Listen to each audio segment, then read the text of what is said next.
बिहार प्रदेश राजद के प्रवक्ता एजाज अहमद ने कहा कि अपने समाज सुधार अभियान में मुख्यमंत्री नीतीश कुमार कानून के राज की दुहाई देने से बाज नहीं आते और शराबबंदी की वजह से अपराध कम होने के दावे करते हैं, मगर सच तो ये है कि एनडीए सरकार के शासनकाल में अपराधियों के पौबारा हैं। वे निर्भीक होकर अपराध कर्मियों को अंजाम देते हैं। पूरे राज्य में हत्या, लूट, बलात्कार की घटनाओं में बेतहाशा वृद्धि हुई है। पटना जिला भी अपराधियों के गिरफ्त से नहीं बच सका।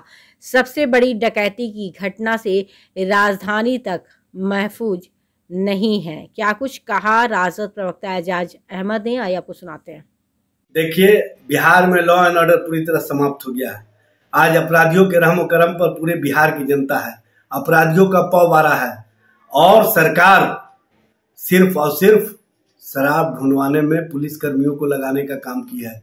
अपराध और अपराधियों को रोकने की दिशा में सरकार का कोई ध्यान नहीं है, जिस कारण गत दिनों भागलपुर में जिस तरह से पटाखा के विस्फोट हुए और वो भी इलीगल तरीके से पटाखा फैक्ट्री चल रहा था और इससे पहले भी 2 बार वहां विस्फोट हो चुके हैं। रिपोर्ट कहां गया? नीतीश जी बताने का काम कीजिए। 2018 में भी विस्फोट हुआ था, 2020 में भी विस्फोट हुआ था और 2022 में अब तो 14 से अधिक लोगों की जानें चली गई। और सबसे अफसोसजनक बात यह है कि ततारपुर थाना 600 गज की दूरी पर है और कोतवाली थाना 100 गज की दूरी पर है। दोनों थाना के अधीन जहां पर विस्फोट हुआ है, इस तरह की घटनाएं हुई, लोमहर्षक घटनाएं हुई। लीलावती देवी का परिवार इससे पहले भी पटाखा बनाने के दरमियान वहां विस्फोटक पदार्थों के साथ वहां पर एक बड़ा हादसा हो चुका था, लेकिन फिर भी सरकार सचेत नहीं हुई। ये कहीं ना कहीं इंटेलिजेंस फेलियर का सबसे बड़ा उदाहरण है, सबसे बड़ा प्रमाण है। माननीय उप मुख्यमंत्री जी, सरकार का बखान करने से पहले आप अपने प्रदेश अध्यक्ष संजय जायसवाल जी का बयान देख लेती।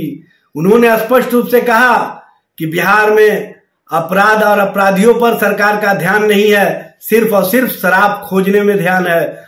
जब सरकार किसी व्यापार में लग जाएगी, किसी माफिया गिरोह के इशारे पर चलना शुरू कर देगी, तो इसी तरह की घटनाएं होंगी।